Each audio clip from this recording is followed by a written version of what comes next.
Welcome everybody to Living World of Darkness Camarilla venue. The scene is going to open with Jason texting Ghost. Uh, just a brief, quick message asking if he can meet up with her at her club to chat with her for a minute. The reply he gets is, "Come on down."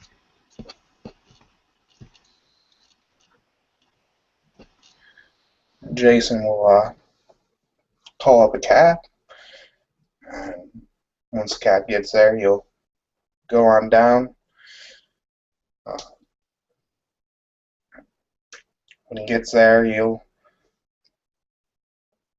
come on in, deal with getting the pat down, I'm guessing, that he got before. And, There's actually a sign in the window that says "Club closed for decoration renovation work." oh, excellent. So there's no bouncers at the door right now. There are several bikers that you recognise wearing the Aztecs, wearing the Archfiend's motorcycle jackets that you've seen Ghost wear. But that's not unusual for this part of Harlem. And what you can guess that they run this part of Harlem.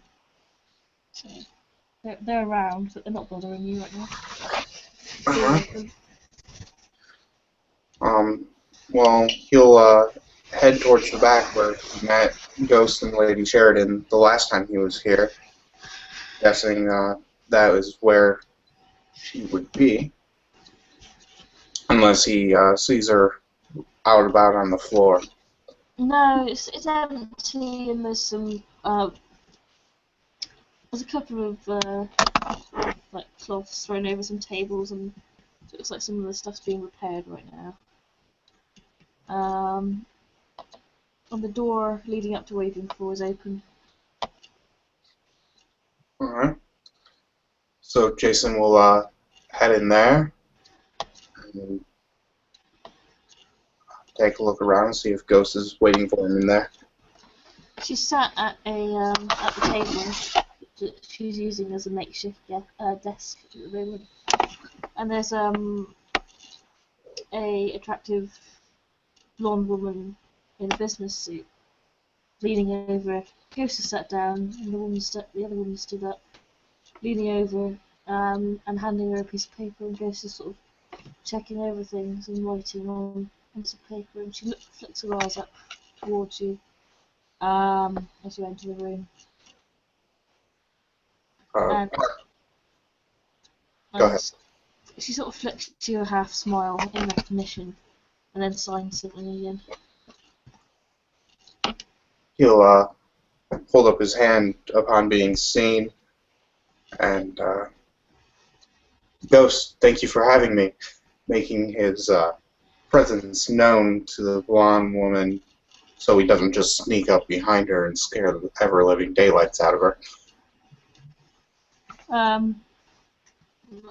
My girlfriend isn't here to do the character, and I can't do her accent.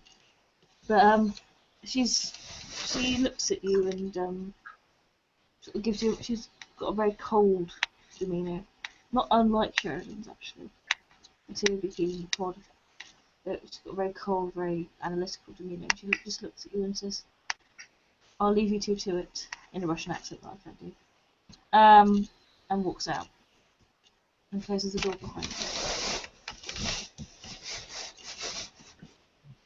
Jason will walk up to the desk, and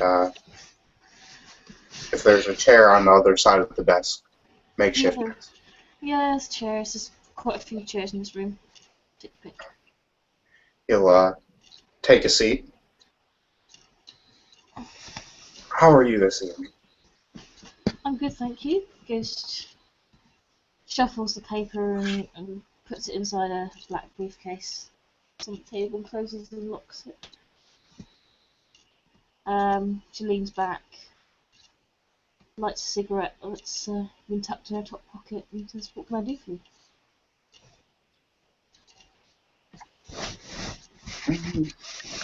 Doing pretty good. Actually, I'm here trying to find a job. I need to start making some income so I can start making a living. And in my how do you put that? Previous life? Yeah. In my previous life, I was a bouncer for a couple years before I got into the bodyguard scene. Lady Sheridan told me it'd probably be a good try to talk to you about getting a job, even if just as a bouncer. Ghost sort of looks you over. How big is your character, sort of body mass wise? How tall is he? Is he muscly, skinny? He's 6'1", average looking, but if he were to take off the suit jacket, he has quite a bit of muscle to him, uh, working 3 dots of strength and 4 dots of stamina. Um, he definitely looks like he's a bodybuilder to some extent, and looks like he could definitely uh, handle himself in a fight.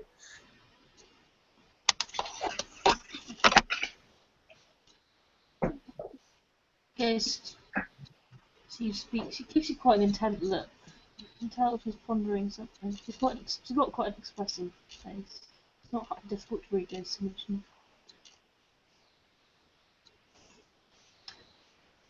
Well, I could certainly use some extra help. Hmm. Don't know you well enough to trust you with the club yet, but I could do with some muscle and some security runs and Lady Sheridan's security. If you're alright with that. She raises the bell. He'll nod. Hey, any work right now is decent work until the coterie gets off the ground. I need something. Hmm. Oh well, I'll put you on some smaller shipments and see how well you perform. If you do well, you can move up to the bigger jobs and more money. How's that sound to you? Sounds perfect. I pay my guys pretty well, and they're pretty sound guys. Some of them are a bit stupid, but you know, you're super used to that if you've done security work. Um, there's a two-man rotation on Sheridan's mansion right now. It's just simply because of all the moisture attacks, but I'll keep it on there for a little while. Because we have had Primogen go missing before, and I can take care of myself. Venture a little bit more squishy. Than you or I. He'll and say, yeah, definitely sounds good. Alright. Like I said, it'll give me something to do at least. Right now, it's just running down to the gym and hanging out at Isabel's place. So how's this coterie plan going?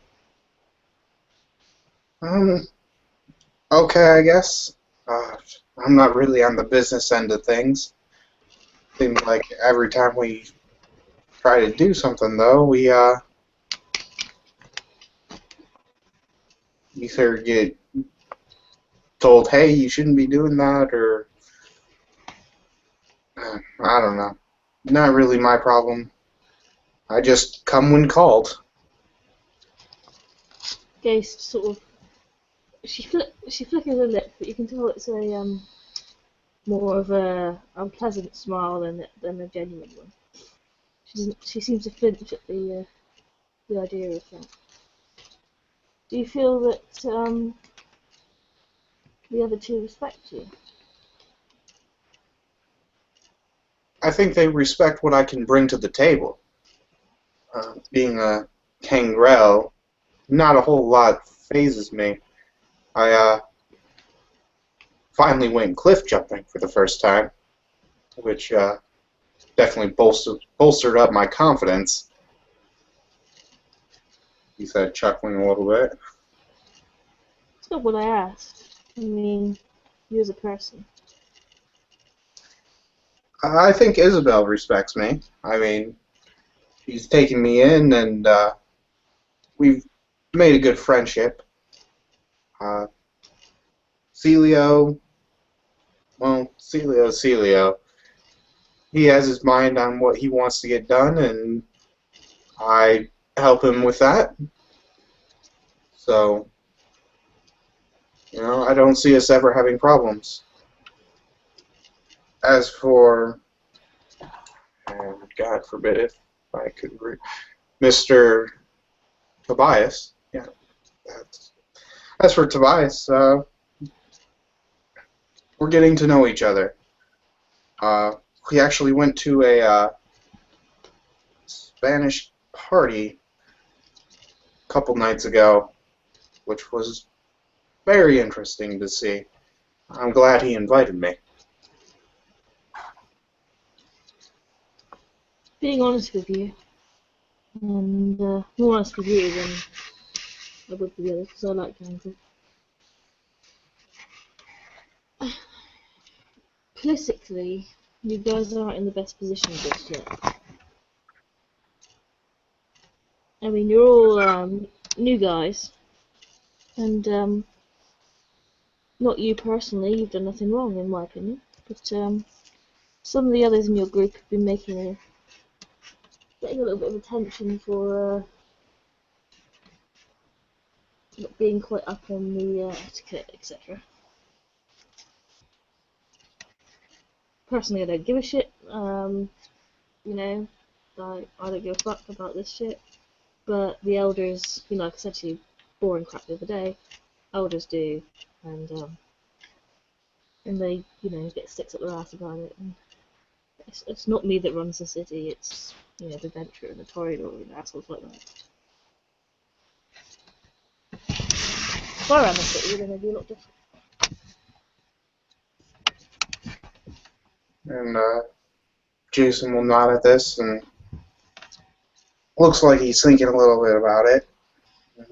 And then he just shrugs his shoulders and, well, I hope we're not stepping on any toes, but I mean, we all have to make a living, and we all have to get our feet wet. Definitely. I just think that you need to pick and choose wisely. Do you, I mean, you can, anybody, it's not so much about your friends. I mean, be friends with whoever you like. It's nothing to do with friendships. It's to do with the business aspect of it. I think on the political side and on the, there's air quotes, Camarilla etiquette side, you need to pick and choose your friends wisely. He'll nod again. Because people will tend to lump you in with what other people in the group do. And be very careful about that sort of shit. Isabel's a very nice girl. I'm fond of her. But she's a little bit naive. And Celio is a little bit of a hothead. Don't really necessarily think it's a good combination. But what I'm saying is you need a more experienced hand. So I'll just be aware of the voices that do. But of course, and they were the first vampires I've ever met, so I kind of feel obliged. Plus, Celio did offer the position as a job, but like I said, until the quartery gets up and moving and gets an income of its own, I just really have nothing right now. And the money that Mr. Green gave me when I first came into the city is starting to run low.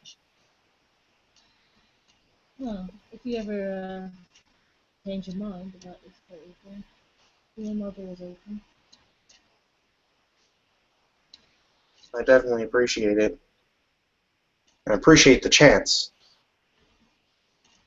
I think you have potential. You certainly seem to be a little bit more thoughtful than the other two.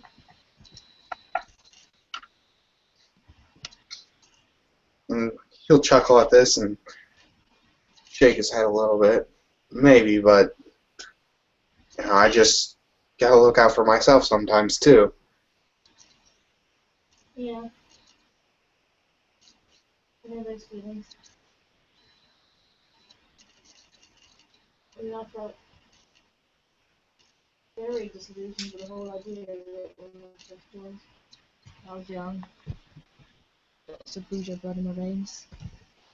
But as I've gotten older, you don't have to play along with the system, you'll get crushed by it. You learn to play the game your way. It's the best system we have. Understandably so.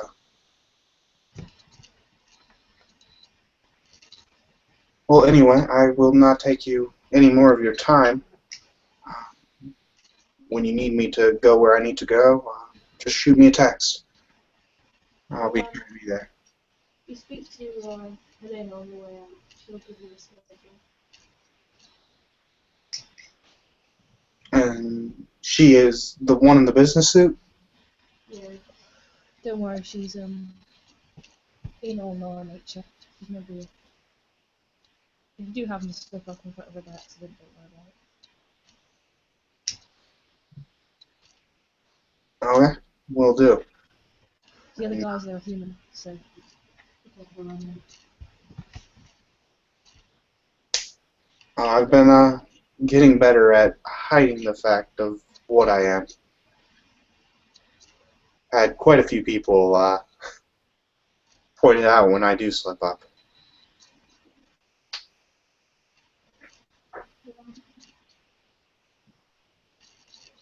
Just remember to speak up for yourself and not let them bother you.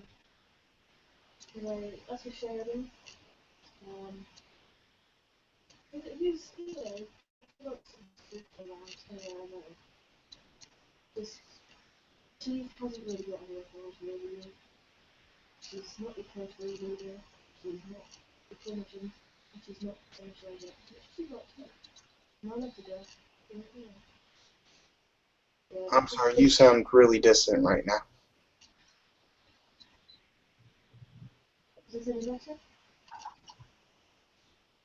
A little bit. What was I said, just don't let Sheridan, boss you around you. She's not the sunshine yet. If she says something to you, stand up for it. The only person that can really call you out in the rest of it is the husband.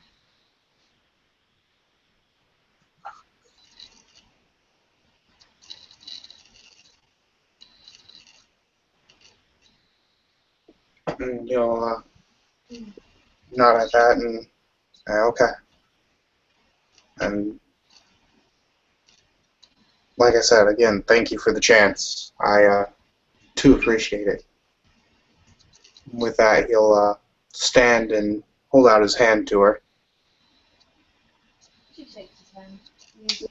You notice that her skin's warm.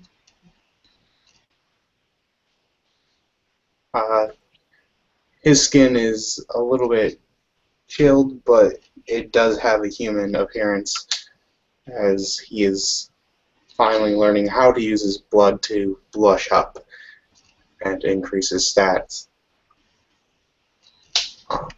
He'll give a half-crooked smile, which this entire time he's been completely serious. And he'll proceed to walk out and try to locate the lady in the suit. She's downstairs. At the bar. When she sees you, she walks over to you, hands you a piece of paper, and sort of gives you a sort of brief nod. She's Russian and quite rude. You know, as they are. So she just gives you a nod and then goes back to what she's doing on the computer. And he clearly takes that as a sign as being dismissed. He'll look down at the paper as he heads towards the door. The first run is tomorrow night, and it has a contact number for look at the name, someone called John. And if you ring that number, he'll tell you where to meet. And does it have a win? Tomorrow night at 9 p.m. Sorry, one more time for me. Tomorrow night at 9 p.m. Alright. So he'll take that, and once outside, he'll call up a cab and proceed to head to the Ventrue Tower to work out after what he believes was a relatively good and progressive meeting. We'll end the scene there. Thank you everyone for watching. See you again.